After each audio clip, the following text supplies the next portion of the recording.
안녕하세요. 오늘은 구조의 특성 중에 가장 땅에 건물을 지지시켜주는 구조인 이 기초에 대해서 가장 먼저 알아보도록 하겠습니다. 이 기초의 정의는 건물의 최하부에 놓인 건물의 무게를 안전하게 집안에 전달을 해서 땅에 깊게 박히도록 해주는 역할인데요. 이 땅이 있으면 이 건물을 지을 때 이 위부터 짓는 게 아니라 이 밑에 아주 깊게 이 건물의 벽체를 이어서 무게를 이렇게 땅에 전달시켜주는 역할을 해줍니다. 이렇게 건물의 무게를 땅에 깊게 연결을 시켜줘서 이 바람이나 이 건물의 무게가 가라앉는 것을 방지시켜주는 것이 이 기초의 역할이고요. 기초의 구성은 기초판과 지정 콘크리트 잡석으로 이루어지게 됩니다. 이 기초판은 이 콘크리트 구조로 위에다가 벽체와 이어지게 만드는 구조이고요.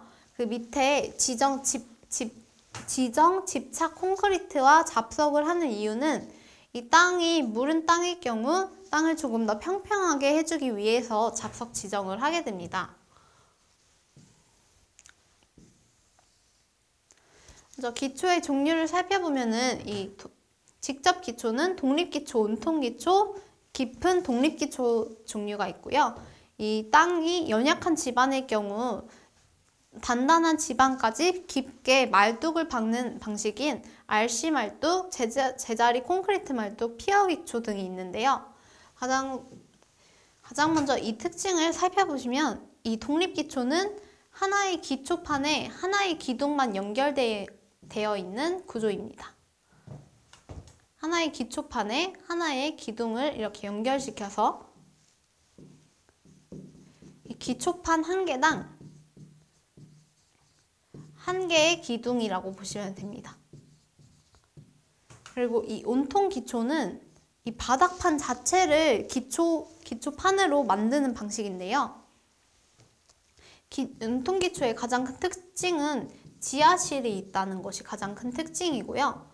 이렇게 연약한 집안일 경우 지하층을 만들어서 이 지하층 전체를 기초로 만듭니다. 이 기초판이 이렇게 한 층이 지하층의 바닥이 전체가 기초판이 되도록 만드는 것을 이 온통 기초라고 합니다. 그래서 이건 이렇게 지하층이 생긴다는 것이 온통 기초의 가장 큰 특징이고요. 그리고 깊은 독립 기초는 조금 더 연약한 집안에 단단한 집안이 나타날 때까지 조금 더 깊게 기초를 만든 것이 깊은 독립 기초라고 합니다. 그래서 가장 먼저 온통 기초, 이 매트 기초를 살펴보면 집안이 무른 땅일 경우에 집안에 습기가 많거나 무른 땅일 경우에 만드는 기초고요. 건물의 하부 전체나 지하실의 전체를 하나의 기초판으로 구성을 해서 매트 슬래브 기초 또는 매트 기초라고도 합니다. 바닥판에 매트를 깐다는 의미로 이 온통 기초는 매트 기초라고도 불린다는 것이 특징이고요. 그 다음 줄 기초는 연속 기초라고 합니다. 그러니까 원래는 이렇게 하나의 기초판 안에 이렇게 벽체와 기둥을 세워서 끊기고 그 다음에 벽체를 따로 이어주는 것이 건물의 마감의 특징인데요. 이렇게 하지 않고 이 줄기초는 이렇게 콘크리트와 이 벽체가 하나의 기초로 쭉 이어진 형태입니다.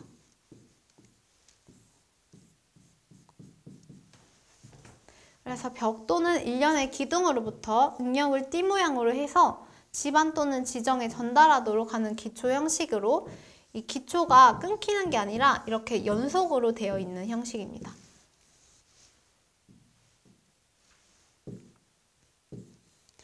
그래서 줄기초의 단면을 보시면 이렇게 기초판이 올라가져 있으면 이 벽체까지 이렇게 쭉 이어져 있는 것이 이 줄기초의 특징이라고 볼 수 있고요. 이 피어 기초는 지반을 굴착해서 기둥 모양으로 만든 다음에 이 기둥을 꽂고선 하나의 기초판의 하중을 이 깊은 말뚝을 박아서 고정을 하는 방식입니다.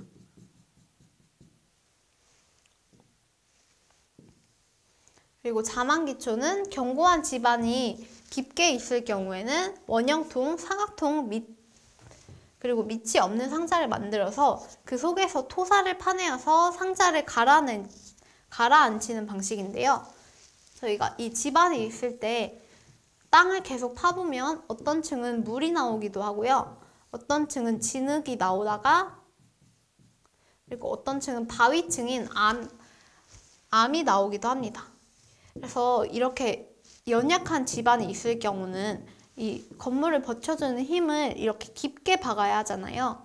이 깊게 박는 방식을 이렇게 상자를 내려앉아서 이쪽에 하나의 상자를 내리게 해서 이쪽에 가라앉게 하는 것이 자만기초입니다.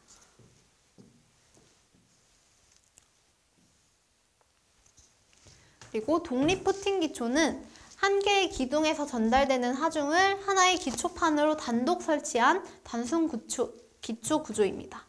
이렇게 동바리 구조처럼 생겼는데 이렇게 하나의 기초판을 놔두고 이쪽에 기둥을 받쳐주는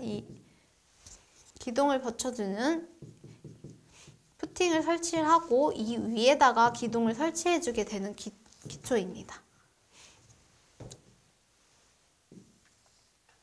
그 다음 지정의 정의는 이 지정 잡석을 한다고 하는데 지정을 하는 이유는 기초를 지지하기 위해서 기초를 파기를 한 다음에 바닥판을 다져서 건물의 면을 평평하게 만들어줍니다.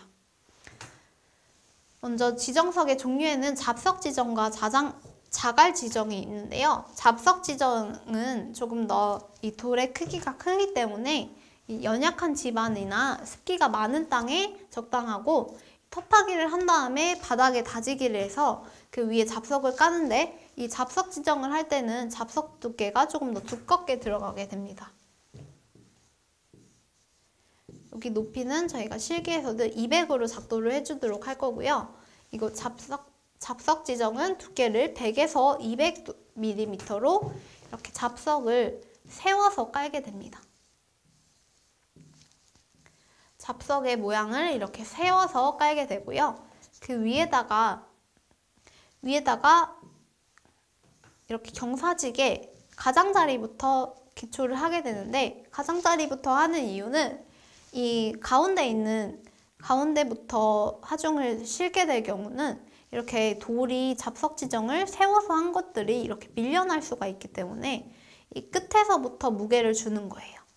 그래서 끝에서부터 조금 떨어져서 안으로 들여서 여기부터 이렇게 기초를 세우게 되고 여기서도 이렇게 안으로 가장자리에서 안쪽으로 무게중심을 실게 된다고 보시면 됩니다. 그리고 자갈 지정은 조금 잡석 지정보다 조금 더 두께가 얇게 들어가도 되는데요. 이거는 연약한 지반에는 사용을 하기가 어렵고 조금 지반이 견고하고 단단한 경우에 사용이 됩니다. 이 자갈이나 모래 두께를 100m 정도로 두께를 하고 평평하게 깐 다음에 다지는 것이 특징이고요. 그리고 비교적 안정된 지반이나 땅에 진흙이 없거나 습기가 적은 땅이나 암이 있어서 바닥면이 아주 단단한 경우는 이렇게 모래 지정을 하기도 합니다. 비교적 안정된 집안에 꼭 사용을 하기 때문에 빗자리가 흐트러지는 것을 방지하기 위해서는 이 두께 10cm 정도로 설치를 하고요. 이 말뚝 지정은 집안의 지내력이 약할 때 깊은 곳에 단단한 집안에 정착을 하게끔 땅에다가 말뚝을 박아주는 거예요. 이 말뚝의 종류에는 나무로 말뚝을 다질 수가 있고요. 기성 콘크리트 말뚝이 있고 제자리 콘크리트 말뚝, 이 철제 말뚝, 지지 말뚝, 마찰 말뚝이 있어요.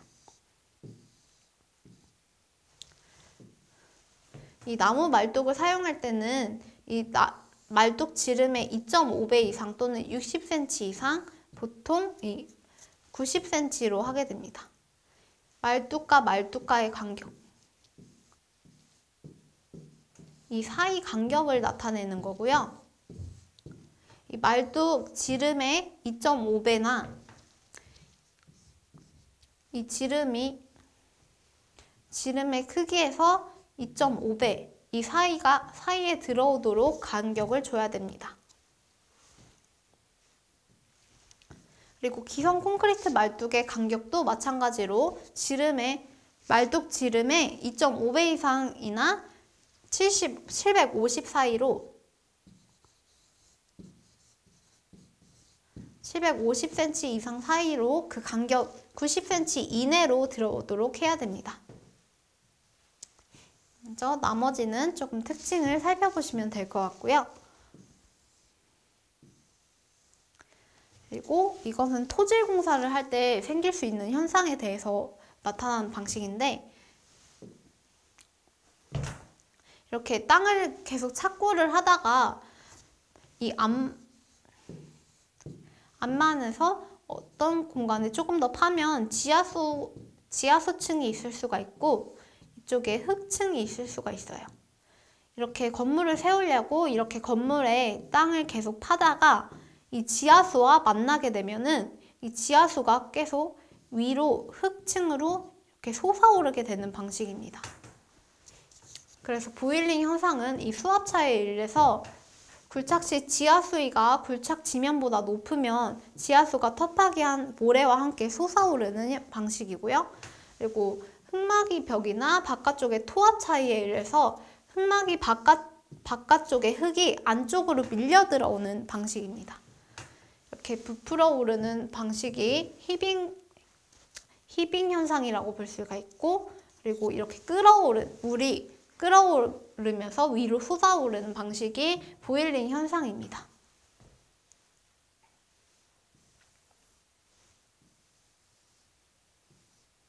그 다음 밑창 콘크리트는 잡석 다짐 위에 밑창 콘크리트를 50mm 두께로 깔아서 이 수평을 어느 정도 잡아줍니다. 이 들어가는 이 간격이 100에서 150 정도 들어가고요. 그리고 이 콘크리트의 두께는 50 두께로 해줍니다.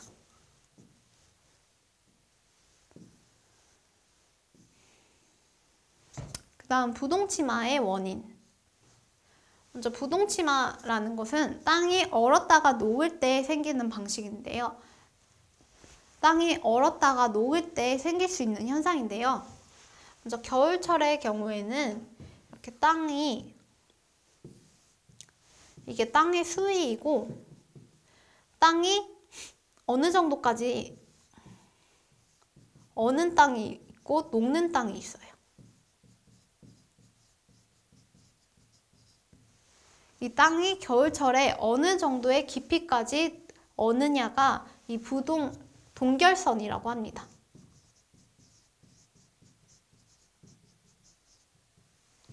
이 동결선까지 저희가 동결선 밑에까지 기초를 꼭 박아줘야 되는데요. 이 동결선 위에 기초가 오게 되면은 이 겨울철에 땅이 얼었다가 녹을 때 이 기초가 땅이 녹으면은 이 땅이 조금 더 흙이 묽게 되겠죠.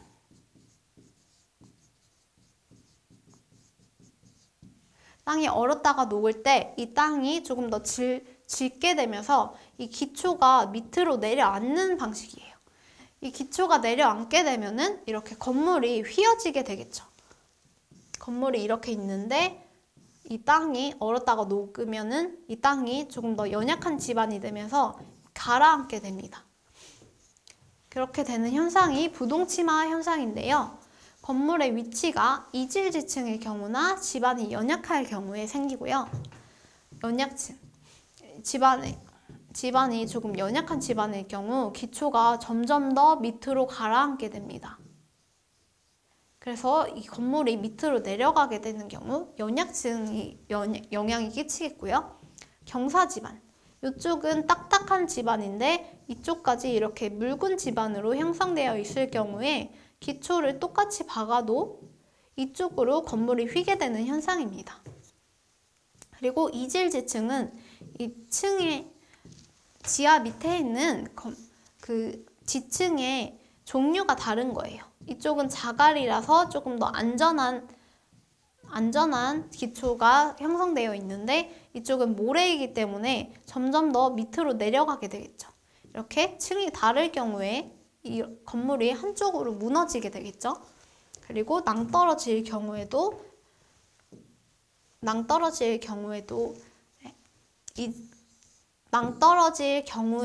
부동치마의 원인이 되겠고요. 이질 지층은 이 지층을 조금 다르게 했을 경우, 이쪽에 건물을 조금 더 높게 세우기 때문에 건물의 하중이 조금 더 많게 되겠죠. 건물의 하중을 많이 버티기 위해서 이거는 말뚝 기초를 조금 더 깊은 곳으로 받게 되거나, 이쪽은 조금 더 층수가 작으니까 이렇게 기초를 짧게 했을 경우, 지정이 다를 경우에도 부동치마의 원인이 되고요. 그리고 부분 증축.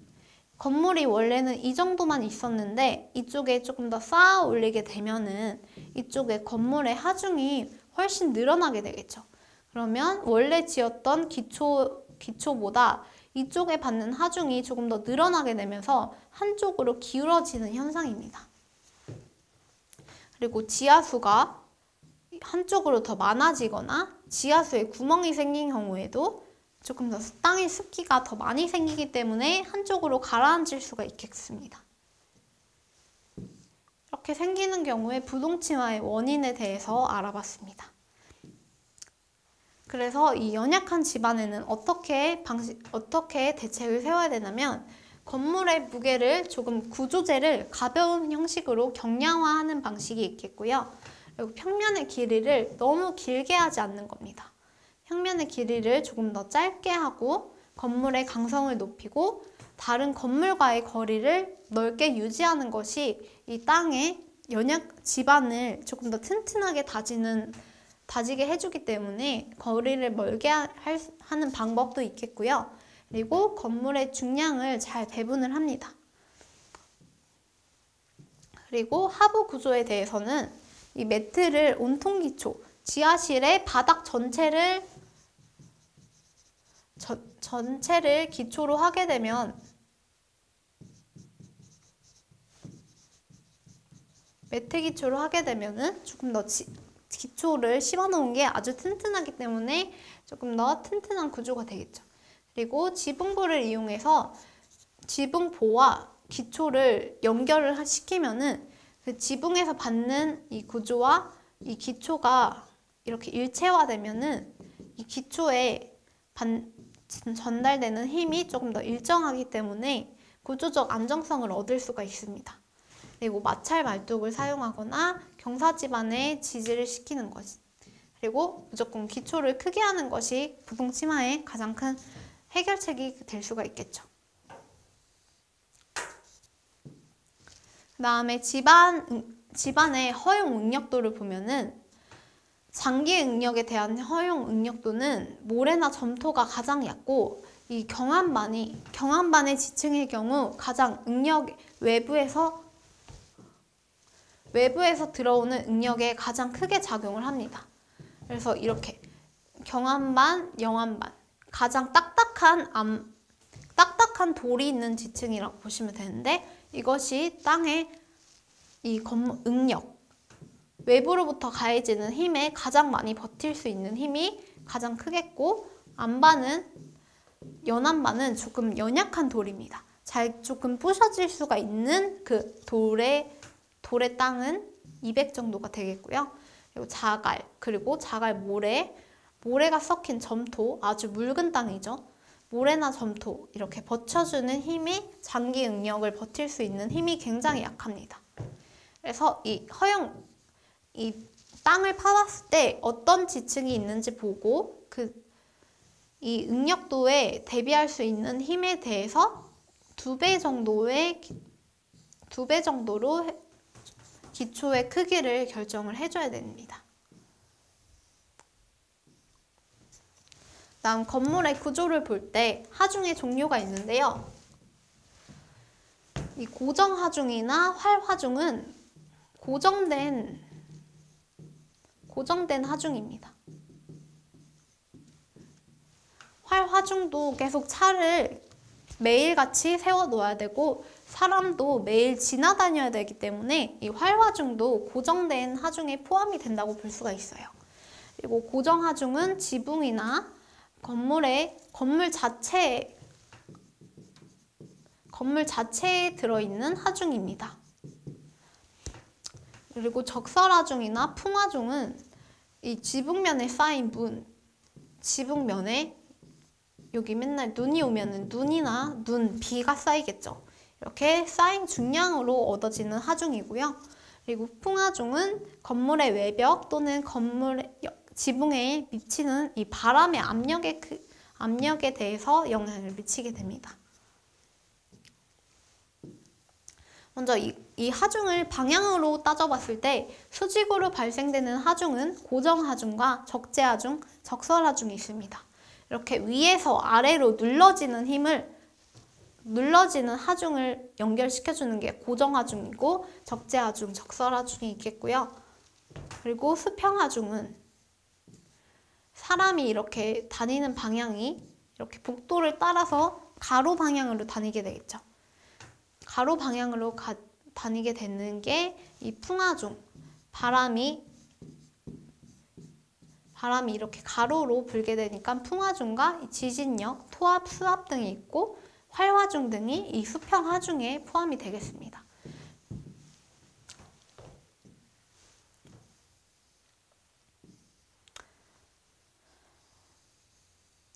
그리고 이 외부로부터 버티는 힘을 이 응력이라고 하고요.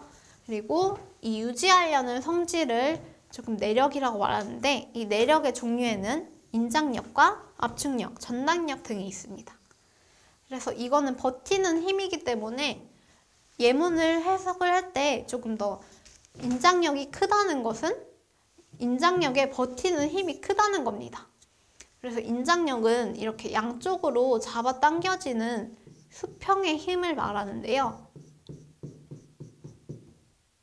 양쪽으로 당겨지는 힘에 버티는 힘이 강하다는 것을 인장력이 크다라고 합니다.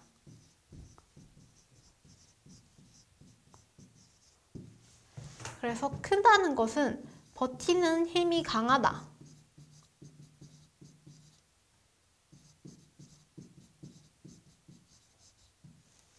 작다는 것은 버티는 힘이 약하다고 해석을 하시면 됩니다. 그래서 잡아당기는 힘에 강한 인장력이 크다는 것은 양옆으로 당겨지는 힘에 버틸 수 있는 힘이 크다라는 것이고요. 압축력은 수직에서 이 위에 있는 하중에 의해서 이렇게 밑으로 눌러 내려지는 힘입니다. 이 눌려 내려지는 수직의 힘에 강한 것이 압축력이 크다라고 볼 수 있습니다. 그 다음에 전단력은 이 부재를 직각으로 자를 때 생기는 힘이라고 하는데요. 이렇게 힘이 가해지는 물체를 이렇게 가로 방향으로 이렇게 자를 때 전단력이 약한 것이 잘 잘리지 않는다는 것이고 전단력이 크다는 것이 이 부재가 잘 잘린다는 힘이 가지고 있다는 예문으로 해석을 하시면 되겠습니다. 그리고 이 휨 모멘트는 이 비틀거나 회전을 할 때 조금 더 이 물체가 이렇게 일자 방향으로 있으면 이렇게 휘어지는 힘을 말하는데요. 휨 모멘트가 크다는 것은 이 휘어지는 힘에 저항하는 힘이 크다라고 보시면 됩니다.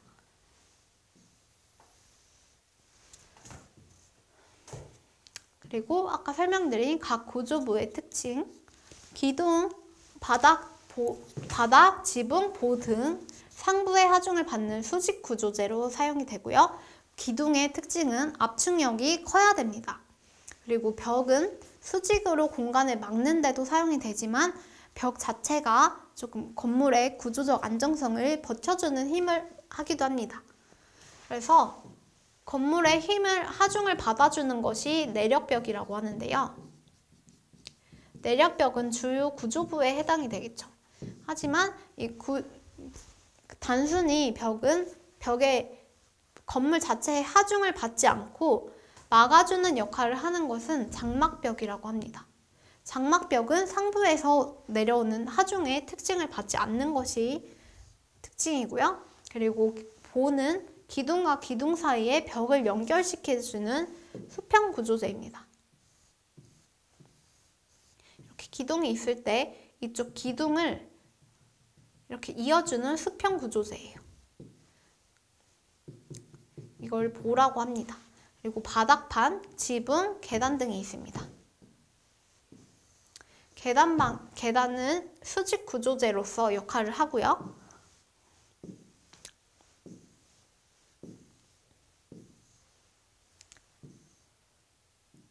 다음 시간은 건축물의 각 구조에 대해서 알아보도록 하겠습니다. 감사합니다.